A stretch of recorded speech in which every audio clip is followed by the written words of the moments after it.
September 8th, 2010. I'm going to post what happened and link the video footage. But last night everything got too real for me.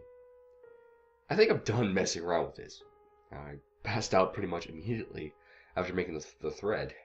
But last night, that elegy of emptiness statue, I had a dream about it.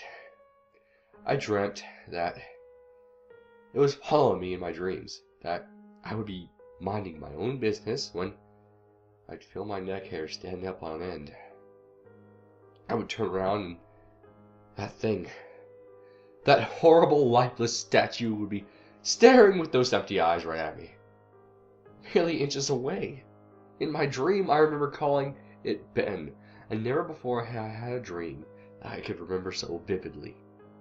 But the important thing is, I did get some sleep, I suppose. Today, I put off playing the game as long as I could. I drove back up to the neighborhood to see if that old man came back. As I expected, the car was still gone, and no one was home. As I was walking back to my car, the man next door, mowing the grass, killed the power to his lawnmower and asked if I was looking for someone. I told him that I was looking to talk to the old man that lived here, to which he told me what I already knew. He was moving. Trying a different avenue, I asked if the old man had any family or relatives I could talk to. I discovered this old man had never been married, nor did he have any children or grandchildren through adoption.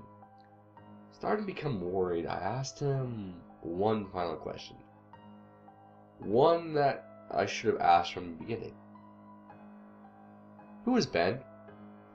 The man's expression turned grim, and I learned that 4 doors down, around 8 years ago, on April 23rd, the man informed me that it was on the same day of his anniversary. That's how I knew how specific the date was. There was an accident with a young boy named Ben in the neighborhood shortly after his parents moved, and despite my further attempts to talk to the man or to get more information, he wouldn't divulge anything else. I went back and started playing again. I loaded up the game and immediately I jumped at the title screen where the mask flies by. The sound that played was not normal. It was something much more higher pitched.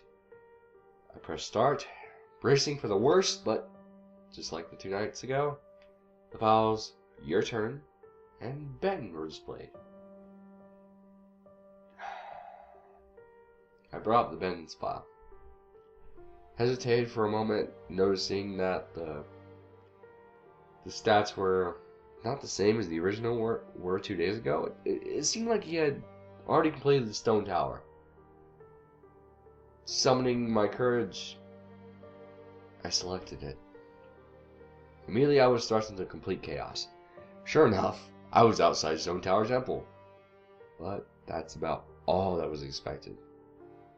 The zone itself wasn't called Stone Tower Temple, but rather Stone. And immediately a dialogue box of complete gibberish that I couldn't make out greeted me.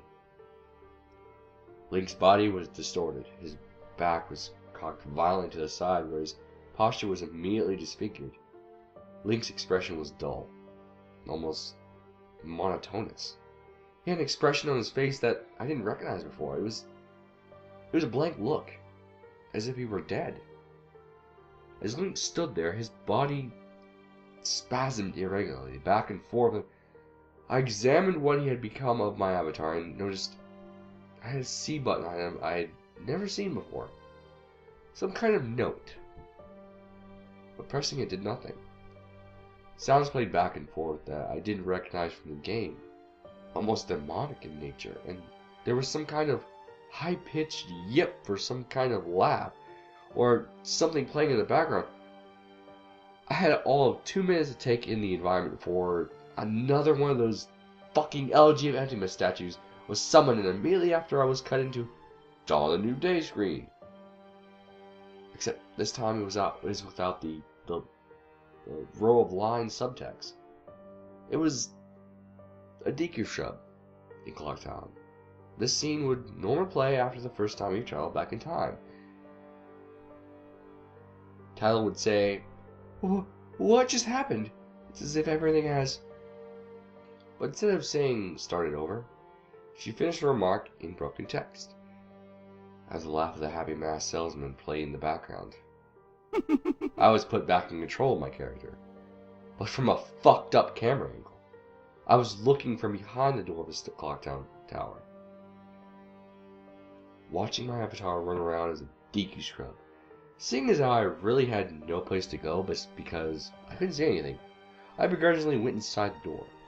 There I was greeted by the happy masked salesman, who simply told me, "You've met with a terrible fate, haven't you?" before the screen widened out. I was determined to feel as a human again.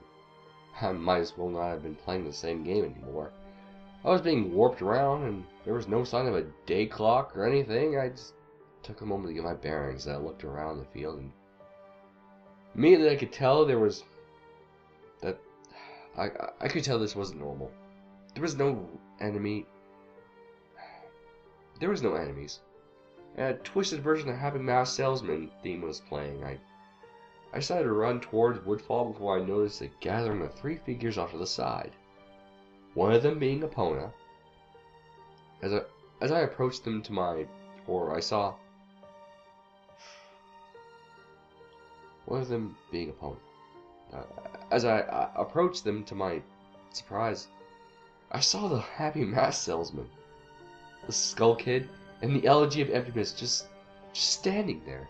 I figured maybe they were bugged out, but now I've told myself that I should know better. Nevertheless, I approached them carefully and found that the Skull Kid was playing some kind of idle animation on loop. Same with Epona and the Elegy of Emptiness. It was doing what it has been doing all along, just standing there irreverently. It was the Happy Mask Salesman that scared me more profoundly than the other two. He too was idle, wearing that shit-eating grin, but wherever I moved, his head slowly turned and followed me. I had not engaged in any dialogue with him, nor was I in combat with him, yet his head still continued to follow my movements. Reminded of my first encounter with the Skull Kid on top of Clock Tower, I pulled out my ocarina, to which the game played the ding sound when you're supposed to play your ocarina. I tried a song I hadn't played yet, the Happy Mask Salesman's own song, and the song that had been playing on a loop back in Day 4, the Song of Healing. I finished playing the song, and I did. An ear-piercing shriek blasted on my TV. The sky immediately started flashing. The Happy Mask Salesman twisted theme song sped up, intensifying the fear inside me, and Link exploded into flames and died. The 3 figures stayed lit up during my death screen as they watched my lifeless body burn. I can't describe to you how sudden and terrifying the transition from eerie to terror it is. You're going to have to watch the video if you want to see it firsthand. That same fear that caused me to lose sleep 2 days ago started to grip me again. As I was met with the text, "You met with a terrible fate, haven't you?" for the 3rd time, there had been some kind of meaning behind that. I had little time to ponder as I was immediately given another small cutscene of transforming into a Zora, and now I found myself in Great Temple Bay. Hesitant, but curious to see what was the game had in store for me, I slowly made my way towards the beach, where I found Epona. I wondered why the game had decided to put her here. Was the game implying she was trying to get a drink? Unable to take the mask off, I decided that riding the steed wasn't the reason she was placed here. Suddenly I realized that Epona kept neighing, and The way she angled made it look like she was trying to signal a point to me off in the distance. It was a hunch, but I dove into Great Bay and started swimming. Sure enough, I almost missed it. I found something at the bottom of the ocean. One last elegy of emptiness statue. I went down to examine it, and suddenly my Zora started doing a choking animation. I had never seen a Zora do before, which means it doesn't even make sense, because Zoras can breathe underwater. Regardless, my character choked to death and died. And again, the statue was the only thing that was highlighted in my death. I didn't respawn this time. I was booted back into the main menu as if I restarted the console. The press start screen was before me. I knew the only reason why it put me here is because the save file had changed again. Taking a deep breath, I pressed start, and I was right. The new save file told me about Ben. Now it made sense why the statue appeared when I tried to go to the laundry pool. The game must have anticipated how I would have tried to escape the day 4 o'clock town. The two save files told me that his fate.